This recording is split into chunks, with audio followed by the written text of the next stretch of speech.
You're listening to the Apple Insider Podcast. Hello and welcome to episode 9 of our show where we discuss the latest news about Apple, iPhone, iPad, Mac, and more. We're recording on Thursday, March 26th, 2015. Today we'll be discussing Periscope, Twitter's new app that allows live streaming, and its competition Meerkat. Apple buys database software firm FoundationDB, and more about Apple's cloud services. Some new app releases like Fantastical 2 from Mac and Square Cache for the web. And do people still want a 4-inch iPhone? We have with us this week Apple Insider Senior Editor, Mikey Campbell. Mikey, thanks for being here. Yep. Mikey's going for the shortest welcome ever. We have contributor Shane Cole with us. Thanks for being here. Anytime. And contributing editor Victor Marks is here again. Hey, Victor. Yo. Yeah, I think Mikey still wins. And I'm Stephen Robles. So we have some good stuff to talk about this week. Today, we're recording on Thursday, and today Twitter launched their rebranded Periscope app, where it brings live video streaming to mobile phones. It's for iPhone only right now.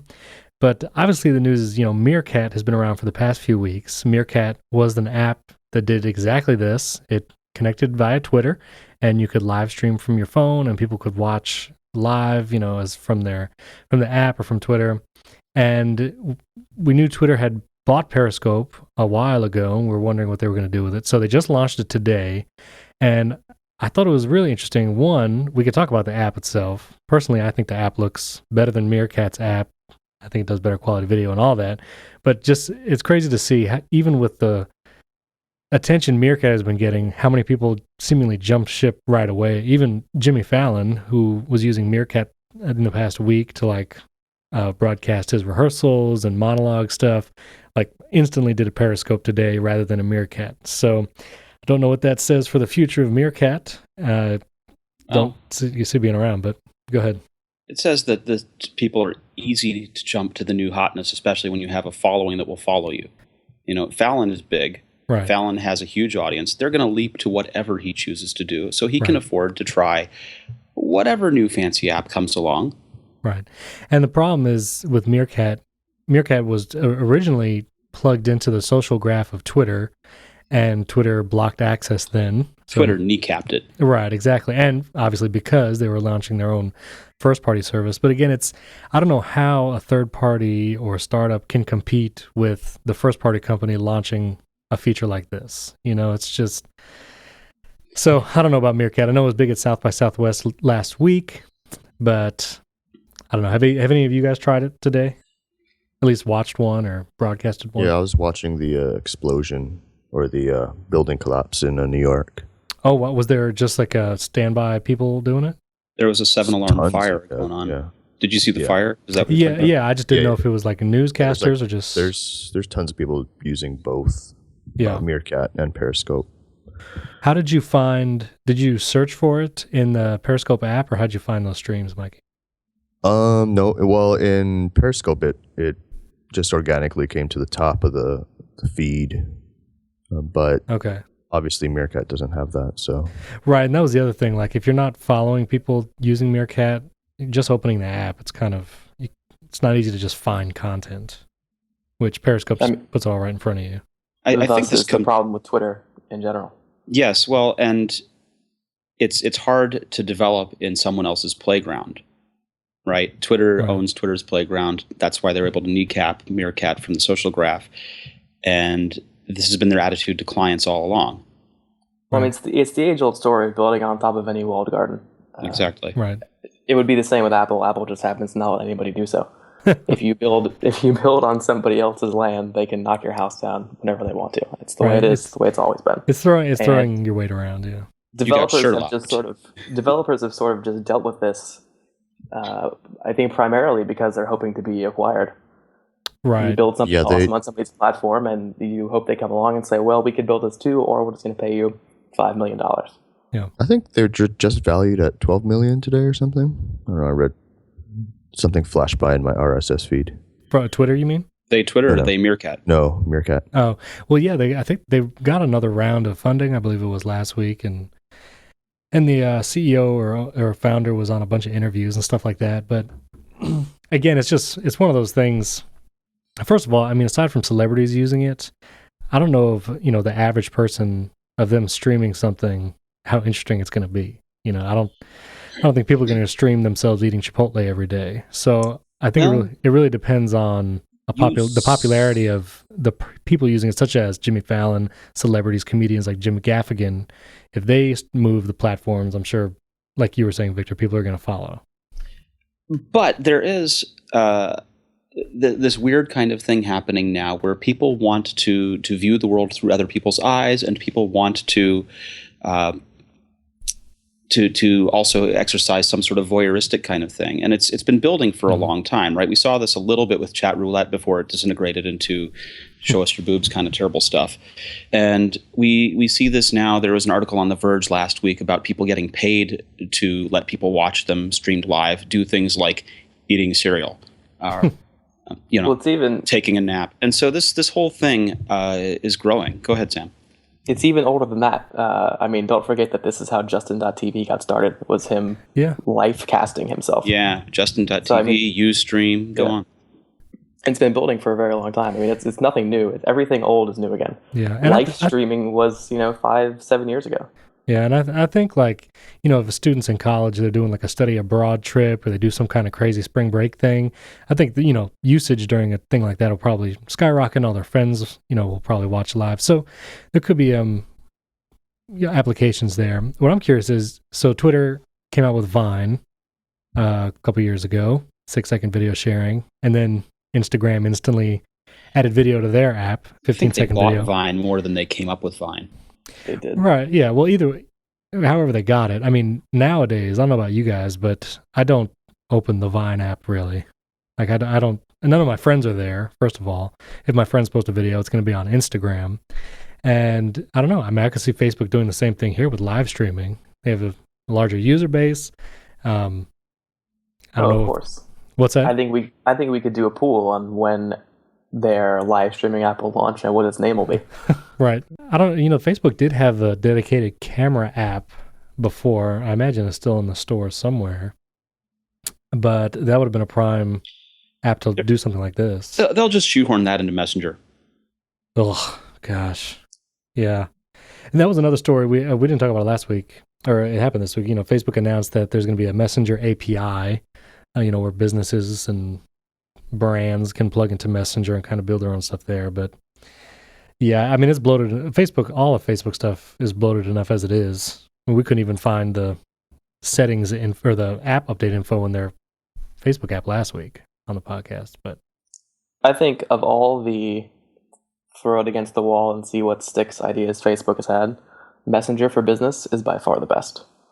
It's a fantastic idea. I mean, the possibilities for enhanced customer service alone are immense. That is true. And now, I mean, Slack is a thing, something companies are using now. So, I don't know. Evernote Chat tried to be a thing too. But you can't get your customers on that. Every single customer is on Facebook. That's the way it is. Yep. That is true.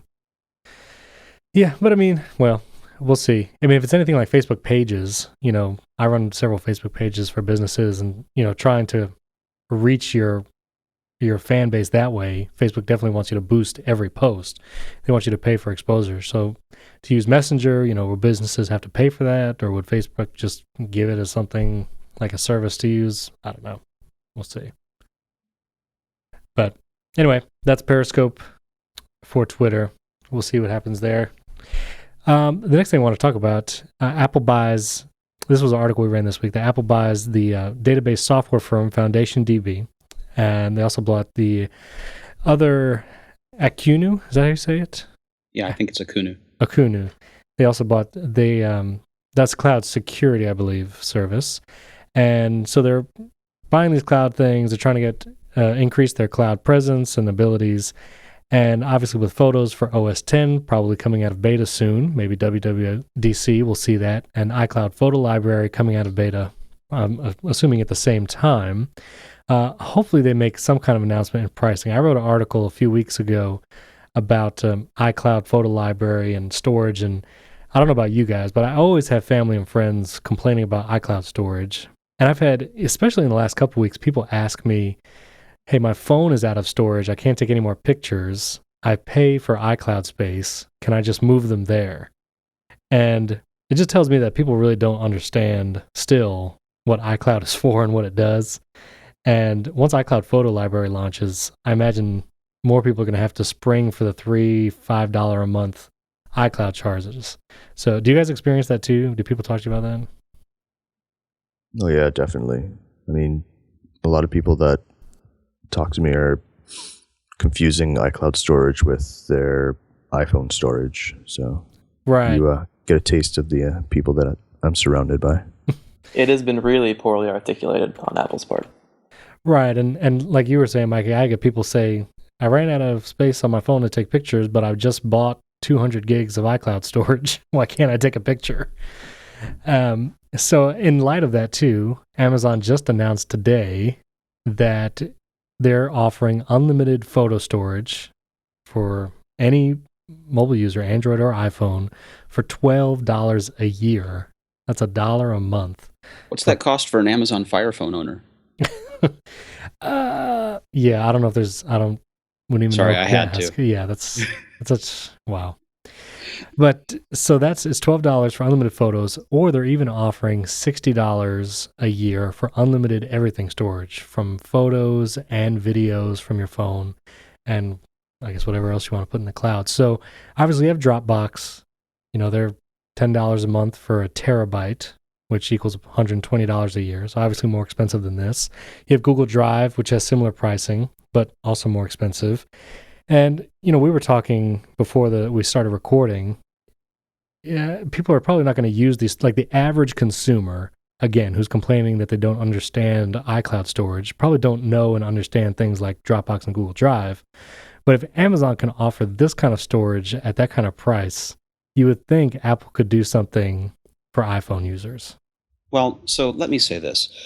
People have a fundamental confusion around synchronizing and file copying. And there are people that confuse the terms. There are people that think one is the other. And this goes back a long, long time. I first encountered it with people who had iPods, who bought their first iPod and plugged it in, and it synchronized. And then they thought that, they could delete files from their iTunes library and save space on their computer. Well, And because it's synchronizing, it would then delete the files from the iPod. And they were completely distressed when they'd go on a trip and find that they had no music, because it was synchronization, not file copying. Right. Dropbox's real reason for existing is that it is synchronization. And they tell this to you. You put something one place and it's available on all your devices. They have an easy proposition to understand. Google Drive confuses this, right? Google Drive has the app that will make that happen, but they don't force it on you in the same way that Dropbox pushes it to you. So with Drive, it's just a big hard drive in the sky. But by the way, it could also be synchronization. You just don't know. Yeah. And now I actually use both of those. I actually have a Dropbox folder and a Google Drive folder on my Mac. But, I think, like you were saying with iPods, I think when people had to sync their phones with iTunes, they at least kind of understood a little more, at least what was happening. Like they understood, like their phone has a finite amount of storage. They saw the colorful bar in iTunes and how much space was being taken up by music and how much space was taken up by movies. And they knew if that bar got too full, they needed to do something about it. But now, people who just buy an iPhone, they don't have a Mac. They probably 99% never connected to iTunes. I know I really don't. And then they just get this strange message saying they're out of space. There was no warning. There was no ramp up. And then again, they don't really offer a solution. Now, I know iCloud Photo Library, the idea is it'll sync lower resolution photos to the device. So better use of your device storage, and all your photos are in the cloud. But again, if people hear, my photo's in the cloud, it's safe, and they start deleting photos from their phone, iCloud Photo Library, the way it works, is going to delete it everywhere. So synchronization, not file copy. Right, exactly. I think it's worth noting that this is exactly the argument Apple has made for years for removing the concept of the file system from normal users. But this is exactly why it exists. Right, but I mean, we say remove the file system, but like photos, like there's no files and folders that people are dealing with. They just see photos. So, not that I know exactly what the answer is, but I think people who it used to be you can dump a bunch of photos off your phone into iPhoto or your computer, and you save them either on your computer or on a hard drive, and they're not on your phone anymore, but they're at least safely on your computer. They won't be unaffected. I feel like with iCloud Photo Library, if people have a Mac, they'll see their photos on their computer, they'll see them on their phone, and they'll think, well, they're on my computer, so I can delete them. And then next time they go onto their computer, they're going to realize that photo they just deleted is now gone. So, I don't know, Shane, do you have like a better solution? Do you think that's ideal? Or do you think that better solution is out there? I certainly don't think it's ideal, but I'm not sure that there is a better solution out there other than what everyone doesn't want, which is the cloud owns all of my data forever. Right, and that's what Google's, with Android, if you turn on photo syncing with your Google Plus account, every phone you take on your Android phone is just saved up there. But if you delete it from your phone, it stays up there. And Google says, hey, you could put as many photos as you want. We're not putting a limit on it. That feels like it would be pretty ideal. There's a lot of iPhone users out there, and there'll be a lot of photos in the cloud, but Apple has some data centers. And apparently they also have a great database. Oh, jinx. Yeah. What were you going to say, Shane? I was saying exactly the same thing he did. Oh, very good. Mikey, do you just think the photo situation is perfect? Did anyone mention that Apple has a great database? Yeah. I think so. Okay. Dude. Just checking. I would love if at WWDC, Apple was, could just say, videos are one thing, but every photo you ever take is safe. Because that's just what people want to hear. They just want to hear that no matter what happens to their device, whatever picture they take is going to be saved. There's backup somewhere. I think that even video should be done. What's Backblaze getting out of a storage pod now? 120 terabytes for $4,000 or something in that vicinity. Right. Yeah, and I agree. Video should be there too. I understand if people are recording a bunch of, 240 frames per second slow-mo videos, that might be difficult to save. I know. That eats up phone storage as would it would eat cloud storage. But I don't know if a lot of people are doing that anyway. But I don't know. I think there just needs to be a good value proposition explanation that encapsulates the whole thing in 10 seconds. Dropbox is you upload it once and it's available on all your devices. Right. And if you delete it from your device, it's still in the cloud and safe. Like I trust Dropbox's selective sync probably too much. Like I have files up on Dropbox that I don't have on my Mac that are not on any Mac. Just selective sync. I never check the folder, and I may need it one day, and I have enough room so I don't delete it. But I just trust that it's there. Mm-hmm. And I think experience so far has taught you it's okay to trust that. Right, exactly. So one day it may bite me, but it hasn't yet. So I tend to trust it, and I think that's what people want. But anyway. Yeah. Well, what is Apple's 10-second? You drag it up, and it's everywhere on all your devices. What's their proposition for cloud, for iPhoto, for all of that stuff? They don't have one yet. It's just too disparate between iTunes Match and right. It's all over the place. My argument in my article too is iTunes Match is a great service. $25 a year. I do it, and all my music's in the cloud. There's just no question. And again, same thing there. I don't have all my music physically on a bunch of hard drives. I just trust iTunes Match won't croak one day. And I think that would be an easy definition. Like, hey, $25 a year, we save all your music. $35, $40 a year, all your music and photos, unlimited storage is just is safe. Safe forever. But you guys don't have a lot of opinions on this, I see. No, that's a good answer, actually. Oh, okay. Well, I appreciate that. You laid that out reasonably well. $25, all your music. $35, all your photos. That would be wicked cool if they would do it. Yeah. And I think it would be easy, when people buy an iPhone in the Apple Store, the Apple Store employee just explains, like, listen, here's your device. Apple Care Plus is, $100. It protects your physical device. And then whatever, iCloud Plus for $35, $40, it will, music, save all your photos, device backup. Done. Right. Yeah, exactly. Does that sound good to you, Shane and Mikey? I just want to know why it's not included for free with my $1,000 handset. Yeah. Yeah. But at least that one time or even annual fee that's reasonable, I think it'd be easier to sell people on. And people would understand it, I think. But hey, Amazon can do this great deal for $60. Why can't right, exactly. So we'll see. So also this week, Fantastical 2, a new version of Fantastical for the Mac was released, and Victor had a first look. I've been a fan of Fantastical for a long time. I've used their services, but Victor, tell us what were your thoughts on it? So the traditional version of Fantastical, or Fantastical, as you're calling it, is a menu bar item that lives on your Mac and drops down a small calendar and a small list summarizing your upcoming events and to-dos.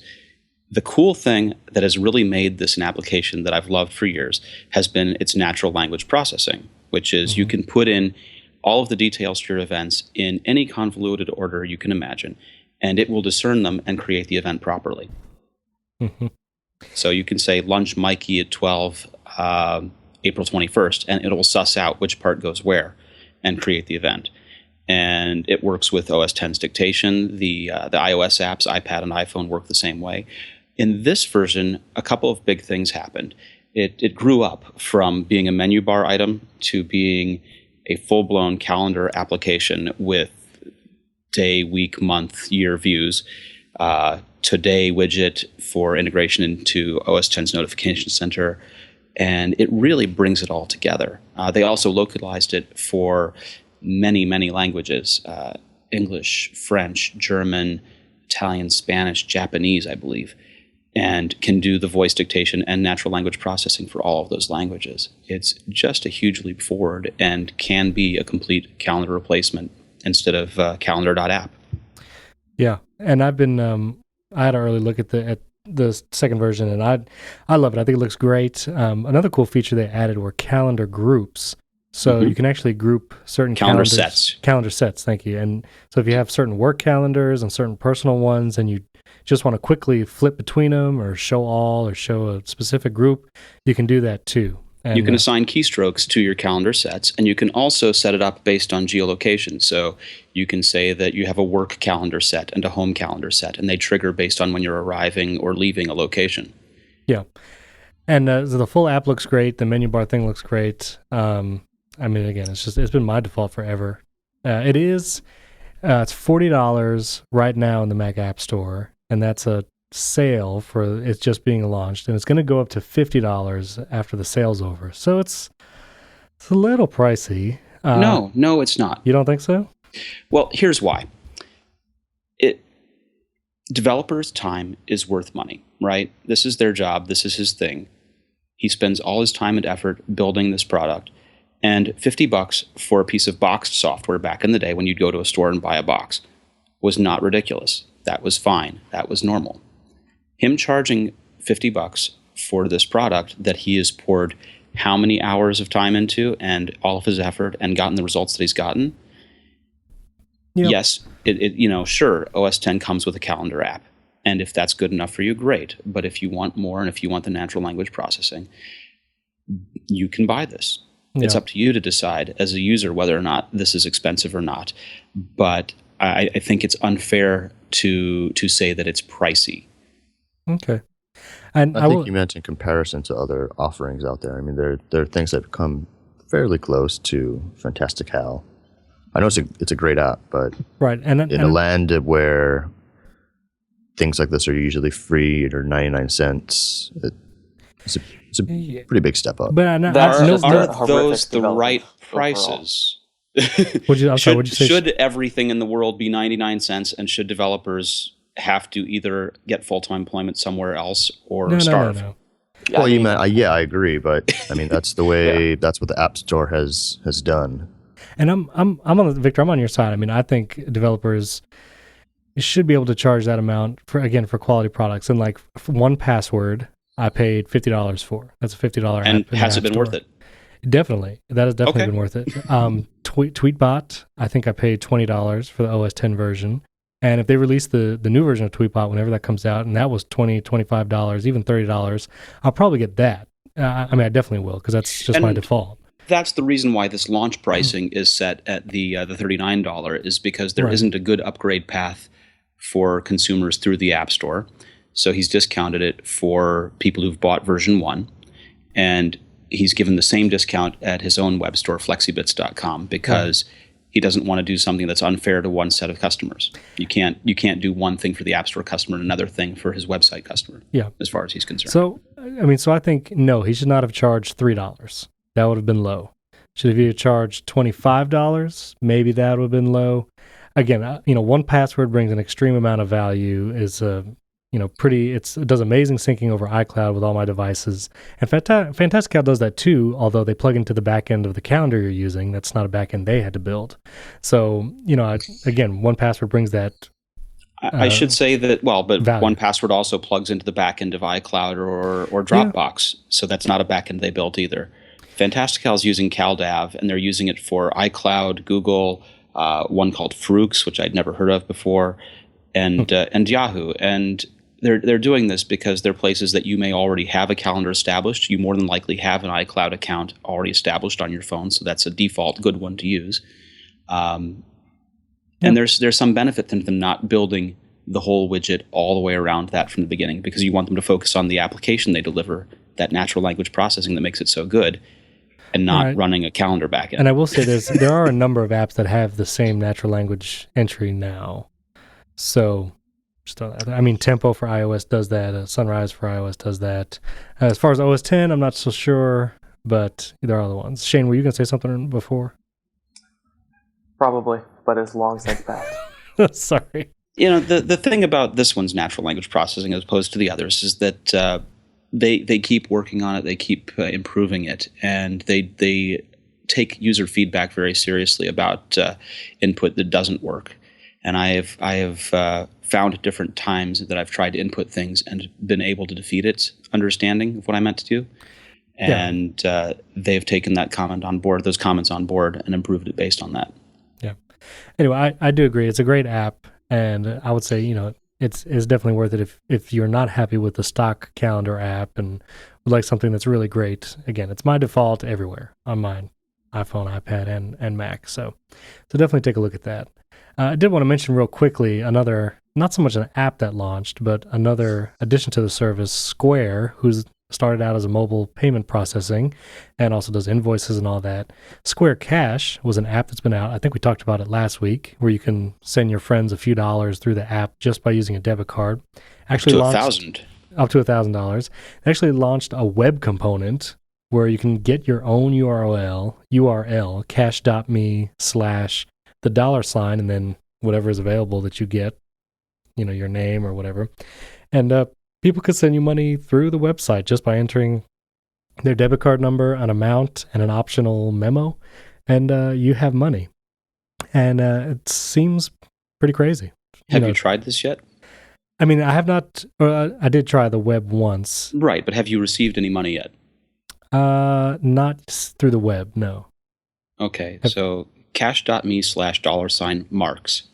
Are you telling people to send you money? And we will report back how the experience goes. Please make a minimum donation of $100. Thank you. No, it's Thank you, Stephen. It's very kind of you. That's right. I should have mentioned my URL. No, but I think this is just an amazing service. Again, I've used the Cash app, and I know there's Venmo and other apps that do the same kind of money transfers.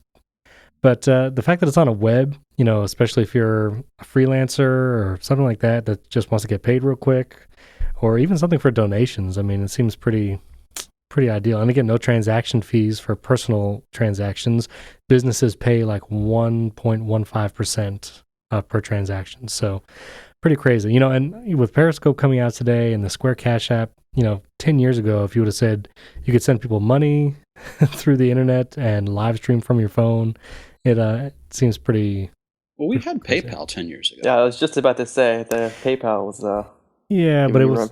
Hell, PayPal used to pay you to join. They'd give you like $5 if you signed up. But it was nowhere as easy to do it. To create an account, you had to give them a checking account, and it wasn't so much like you just give them a link and they put in their debit card number and send you money. It was more of a process. Even now, if you pay via PayPal, if you don't have a PayPal account, it's basically just like checking out of any other online store. So, even if you do have a PayPal account, it's still horrendous. Right. Yeah, that's what I'm saying. So like here, no cash account is required. People just go to your URL, type in $10 and their debit card and number, and then it's done. So Well, and doing it through the app on the phone is really slick. I will give them that. Right. The onboarding path is good. And you could even use Bluetooth LE to discover people nearby. So if you're not directly connected yet, you can, send money that way. So just thought that was worth mentioning. It's pretty cool feature. And that's also interesting in light of what's going on with Facebook, where we discussed last time the Right. payments going into Facebook. Yeah, still not giving Facebook my money. Nope. You trust Square over you trust Facebook. Absolutely. Because Square has gotten me paid for the past 3 or 4 years. Has it now? I mean, that's what I use, when I do freelance work or, I help somebody with a website. I mean, that's how I tell people to pay me. Huh. And now, See, I was trying to explain Square to the fellow who mowed my lawn. yeah, Right. And Mike, you already knows exactly how that went. okay. Now I had explained it to my pool guy and had the exact opposite experience. You have a pool guy? Yes, it's an above ground pool. It's not anything That glamorous. freelance stuff's going all right. It's not glamorous. Don't. And there's a huge dent in it because a tree branch fell on it. But anyway, I took my pool guy. It was the only physical check I had to write every month. You pay everything else online. You don't have to do any of that with my other bills. So I was like, buddy. So you guilted him into taking Square. I did. I said, buddy, I've been sending you a check. I'm tired of it. Can you just download this app so I can send you money? I'll even send you like a few dollars more than I'm supposed to if you do Awful this. human being. I gave him more money than he was asking. And so he was like, yeah, all he had to do was download the app and sign up. And now I was paying him with Square Cash. It was perfect. Sorry you all didn't have that experience. But None of this cool stuff works where I live. So I really have to find friends back in the US who need my money. And that's few and far between. Hey, I'm right here, man. no, Square. We should mention that Square is a US only thing at this time. Okay, it is US only? Okay. Square Cash is Square a US only Cash offering yeah. at this time. Gotcha. As the same thing with Apple Pay. So hopefully. Although I can use Apple Pay here. Apple Pay is moving. I can. Yeah. Apple Pay, the actual payment parts are built on standard stuff, MasterCard, PayPass, things like that.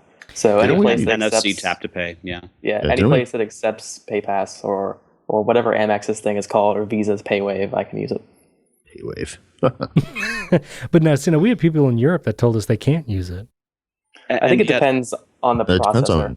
It depends on who's processing the. Gotcha. There was a retail location that I went to the other day, and I was teaching them how to do Apple Pay on their point of sale system, and they had tourists from Germany in who used Apple Pay because one of their point of sale pin pads worked brilliantly, and the other one was a different model and did not, and I had to school them on what to press first to make the other one work. Oh, okay. So if I find a Walgreens in Siberia, I should be able to use it. Is that what we're saying? Potentially. Maybe. Potentially. Okay. Depends what they've got for a point of sale. Right. Okay. For our last thing, there was a rumor we ran this week. Apple to launch 3 iPhone models in 2015, including a 4-inch handset once again.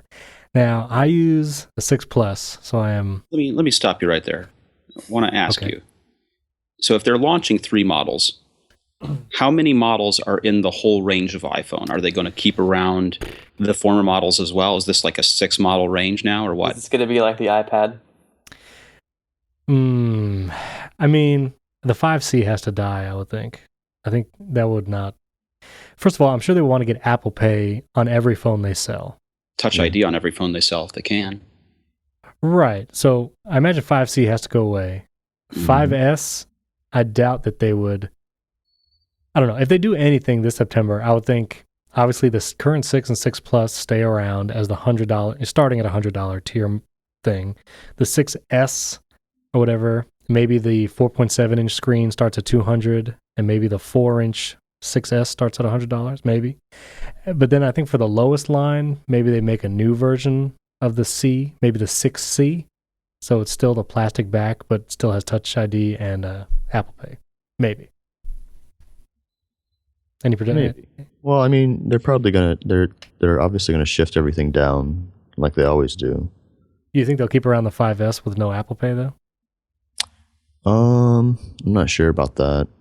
Can they update it the same way they updated iPad Mini? Well, no. No. Well, I guess they could. Will have to be they'd have to add a secure element, but I don't know if they would do that. Look at the market segmentation there. If you assume that the 5S becomes the free iPhone, how many people who are targeting the free iPhone are also going to be using Apple Pay? Hey, if the bank offers it, man, why not? Yeah, I mean, Wells Fargo's on board. Yeah, but that doesn't necessarily mean anything. What proportion, I mean, there's no data on this, there's no way to really say it, but what proportion of the people who go for free carrier-subsidized phones cross over with people who are unbanked or who otherwise, are not in this target market? I don't know if they're, I don't know if they're too worried about pushing Apple Pay that hard this year. That is going to, it's going to actually dictate their hardware lineup. I think they really want to push Apple Pay as hard as they can. Well, yeah, but I mean, not at the expense of actually putting, like, Shane said, I mean, that's kind of a gamble. They might have data on that, but why would they create a secure element iPhone 5S for people who most likely won't even use it? If that's the last part of that sentence is the questionable part. You're presuming that most people won't, if that is the case, and I say I don't think that's true. I don't know. I mean, Apple Pay has been successful, but I mean, of the data that we've seen, it's been skewed towards people who shop at high-end stores and stuff like that. I mean, partly that's your early adopter, and also where the point of sale systems are at this moment. But the point of sale systems are growing day by day. Did you say? I mean, McDonald's is one of the biggest partners. Yeah, and they're not seeing the kind of, well, I mean, it in relation to their overall sales, it's not anywhere close to somewhere that Whole Foods is supposedly getting. But if you're saying they said they're bringing in from Apple Pay. Right, but it's also right now it's a niche. It's obviously a niche service. But I don't know if. So what do you do to prevent it from staying a niche? But it's a chicken and egg thing. It's a chicken and egg thing. You're saying, like, okay, people who have the money to buy the more expensive phones, so they shop at the more expensive stores that have Apple Pay, and that's why it works that way. Well, it's not necessarily the fact that they have more or less money. It just may not be that they care about that kind of thing. I mean, a lot of people that get smartphones get it because they either have to or because it's free over there, and they have no concern over whether they can pay with their phone at to pick up their drugs at Walgreens. I think this is a good point, backed up by some data that came out actually earlier today. 60% or 65% of people who own a smartphone do not download any apps. Really? And it's those 60 to 65% of people who probably don't care all that much about Apple Pay. Yeah, I mean, it's similar systems. That's true. Yeah, I mean, they're not going to get all frothy about it just because it's some new service. A lot of people that get smartphones and stuff, I mean, a lot of people that I know who don't care about tech or anything to have to do with that segment or that industry, they either don't know about it, and even if they did know about it, they're like, well, what's wrong with cash? It's going to be, well, no one pays with cash, first of all. I pay with cash every day. Boom. Asia, right. Yeah, but the U.S. is largely a cashless society. People use swipe cards all the time. And I would say that the first time you get your credit card stolen, that you're going to go ahead and your bank's going to say, yeah, but can you use Apple Pay? What? Sorry, you don't understand, right? No, your fiscal card number gets stolen, right? No. I don't know if there's much data to say that a lot of people use cards, but I think a lot of people still use cash too. I don't think so. I still see people writing checks. The cash society is much larger than you believe it is. All right, here we go. I think you have to. There's a lot of inside baseball going on, right? With things like Apple Pay. We make a big deal. By we, I mean early adopters, nerds, to tech media. We make a huge deal of stuff like this. But society, by and large, doesn't care. I mean, they really don't. I'll accept that. Yes. Yeah. I'm gonna find some data here. Talk amongst But yourselves. at the same time, this is how to say, I genuinely believe that cash is far outnumbered by swipe transactions. Well, I mean, I don't know. Do retailers even release that kind of information anymore? It's kind of hard to track cash transactions. I mean, there's numbers and there's data behind swipe cards. And the plural of anecdote is not data, right?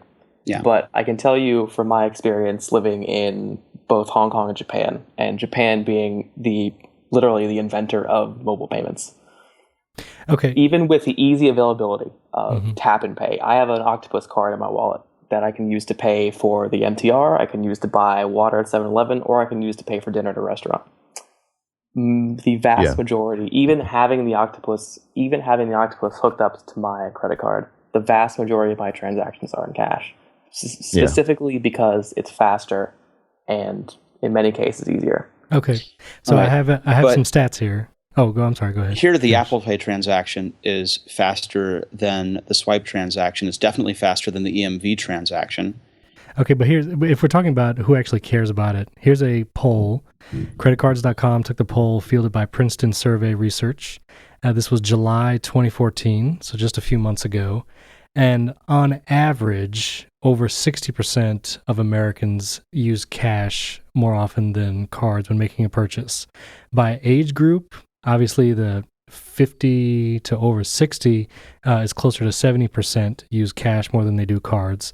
It's And the boomers. Ages 18 to 29 is still less than 50. It's less than 50%, but it's around 46% use cash.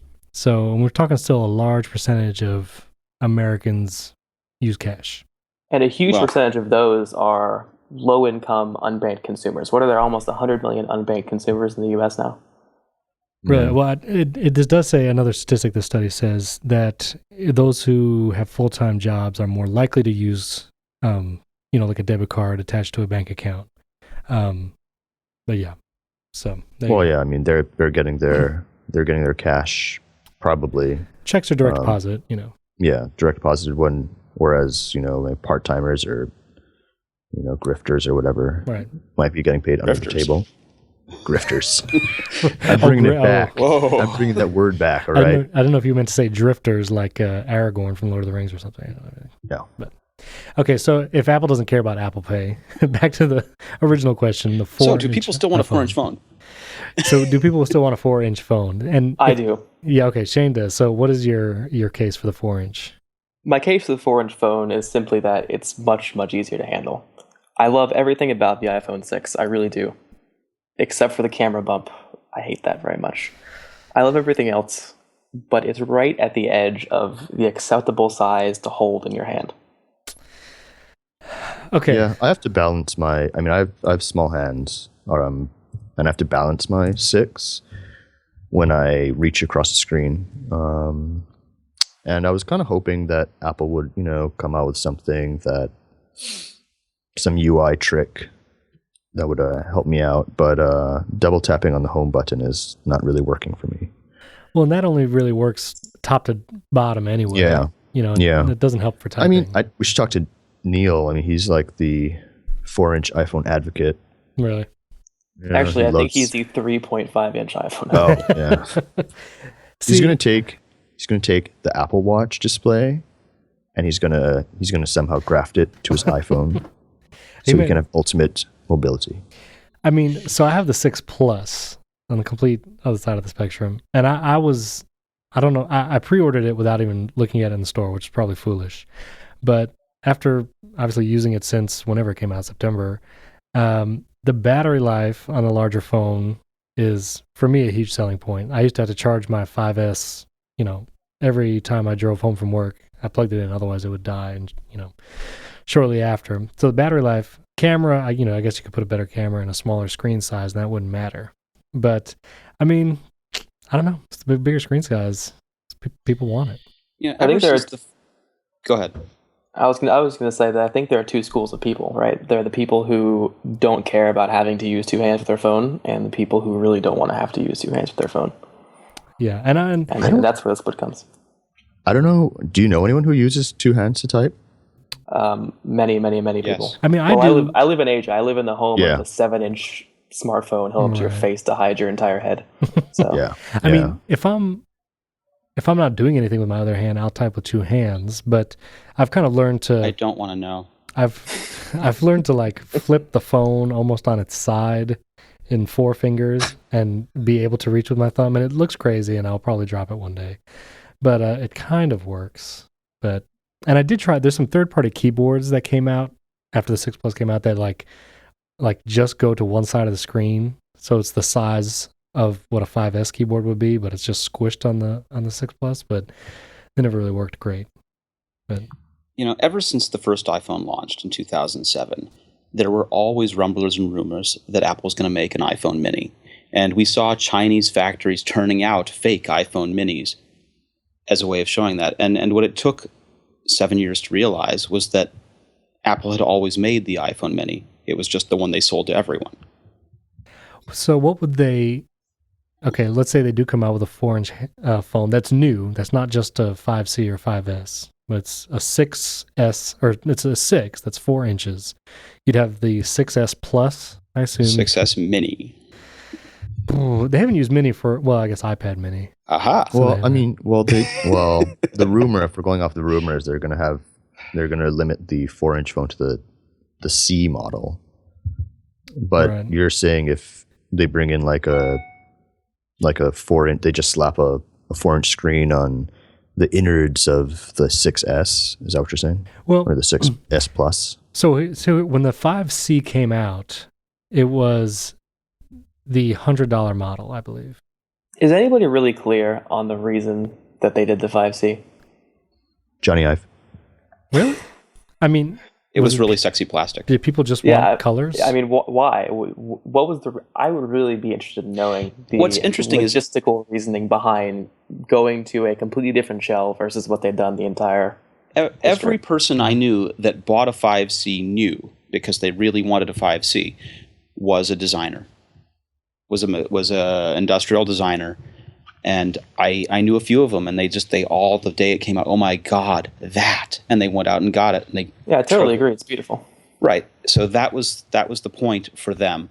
The only other people I know that have 5C are people that bought it for their kids. I actually know a lot of people who have multiple 5Cs and color match them to their outfits. Wow. Oh my Well, god. I think, yeah, that's crazy. I like that kind of budget very much. I think color was maybe one reason, but I also think it was the 5C came out at a time. Well, I'm trying to think now. Did the 5S? It was the 5 and 5C that came out at the same time, or was it the 5S and 5C? 5S and 5C. 5S, 5C. Okay, so I think they probably didn't want to. It would have been the 4S. Well, I It don't would have been I the don't know. 4S, the 5, and the 5S. But instead of keeping the 5 around, they moved it to the 5C, Right. and it was just it didn't have Touch ID, and yeah.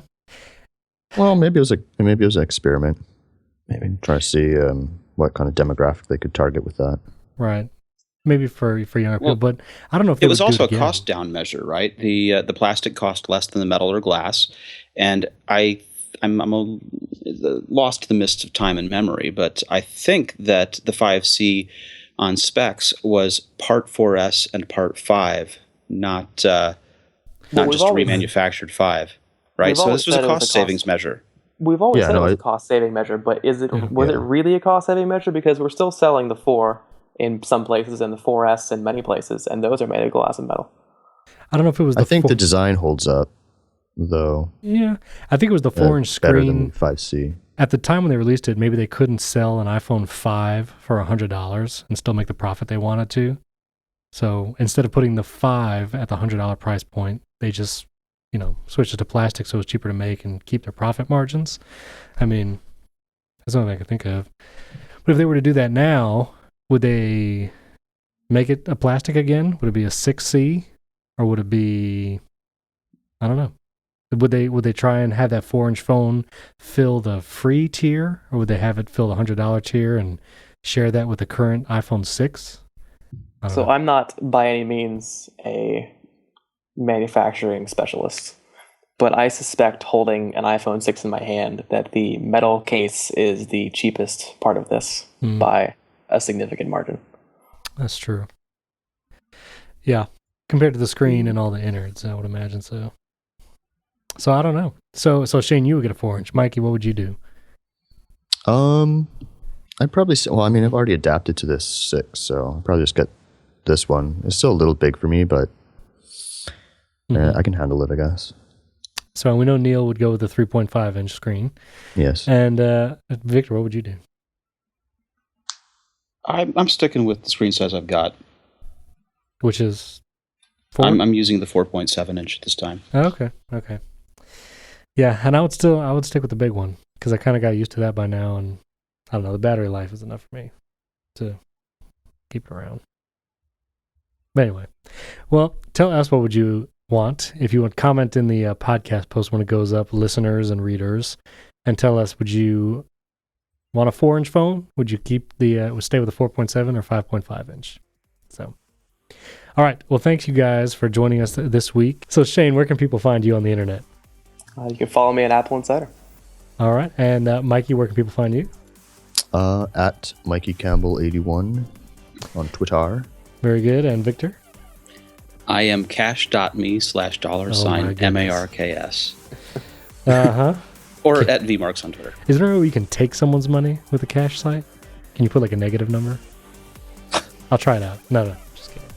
And you can follow me on Twitter at Steven Robles. Thank you for joining us. Don't forget to leave a comment in the a rating and comment in the iTunes store. You guys again keep us in the rankings, so thank you for that. And of course, you can leave a comment on the post, talk to us there, and follow Apple Insider at Apple Insider on Twitter. And you can send us an email, news@appleinsider.com. Thanks again for joining us this week. We'll see you next time.